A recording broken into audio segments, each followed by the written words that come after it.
We all come face to face with a dark fear in this world that cannot be brushed away. It's rarely spoken of, but it never goes unfelt, and it's the fear of death.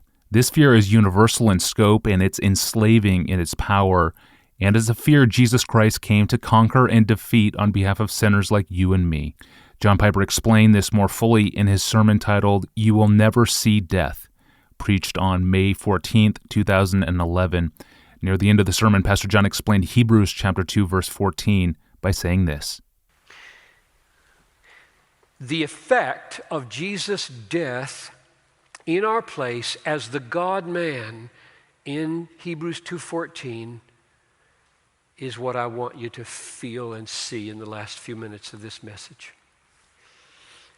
Since therefore the children, that's us, just people, since therefore the children share in flesh and blood, that is, we're human, he himself, the Son of God, likewise partook of the same things, the same nature, that is, he became human. So you see the dynamic. Why? The question is now, since we're human, he became human. This is what we're seeing in John all over the place. And here's the reason. So that through death, he might destroy the one who has the power of death, that is the devil, and deliver, this is us now, deliver all those who through the fear of death were subject to lifelong slavery. The writer to the Hebrews believes that all human beings are enslaved their whole life by the fear of death, even when they don't know it. In 1973, Ernest Becker wrote a Pulitzer Prize-winning book called The Denial of Death. It was all the rage in the 70s. The thesis of the book was the same as the thesis of Hebrews. Humanity is enslaved globally by fear of dying. And what humans do is deny, and we find all kinds of ways. Religious ways, alcoholic ways, work ways, family ways, beautiful ways, surgery ways. Take 10 years off it. Listen to this. I'll read you the thesis. The main thesis of this book, Becker says, the main thesis of this book is that the fear of death haunts the human animal like nothing else. It is a mainspring of human activity designed largely to avoid the fatality of death, to overcome it by denying in some way that it is the final destiny for man. Becker has no answer. He's just documenting this pervasive reality, this massive human effort to deny this reality of death. Jesus has an answer. His answer is to, number one, say, I am God. Number two, the Word became flesh and dwelt among us, full of grace and truth.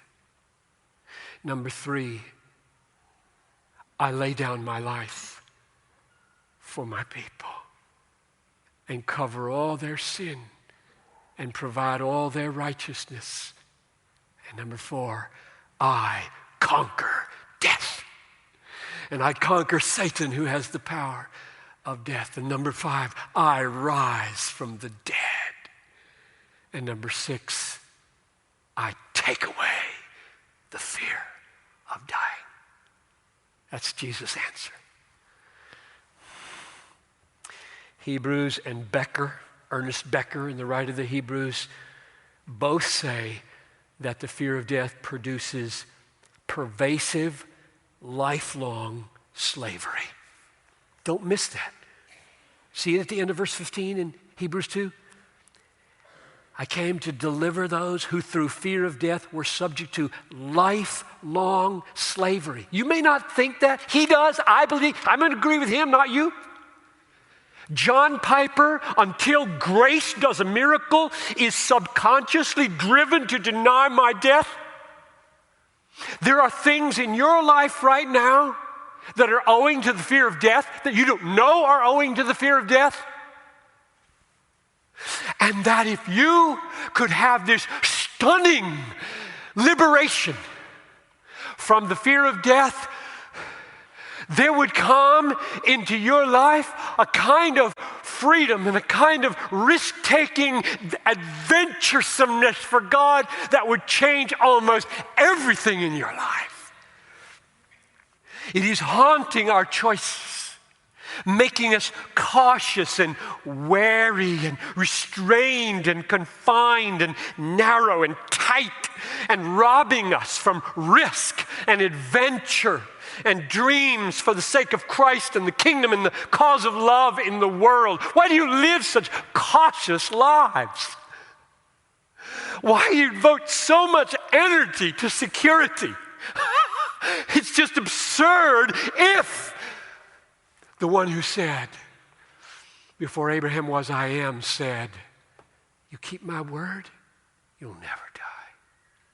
Ever. You have entered life. You have passed out of death. You have moved around judgment. You are hidden with Christ in God. It cannot be ended. It cannot be interrupted. What are you afraid of? Beautiful, freeing, and motivating. That was a clip from John Piper's sermon, You Will Never See Death, preached on May 14th, 2011. It was suggested to us by Timothy White of San Diego, California. Thank you, Timothy, for the suggestion. You can find the full message on our site, along with a couple thousand other messages like this one from John Piper in our sermon archive at desiringgod.org. On Wednesdays, we dive into the archive and pull out a classic clip, and if you have a favorite clip from a John Piper sermon, email us the title of the sermon and, if possible, the timestamp of when and where the clip occurs in the audio. Put the word clip in the subject line of an email and send it to us at askpastorjohn@desiringgod.org. Well, what happens when a pastor of an evangelical church thinks it's a good idea to officiate a so-called same-sex marriage? What does an elder board do in response? Pastor John will think through a tough question faced by one church right now. I'm your host, Tony Reinke. We'll see you tomorrow.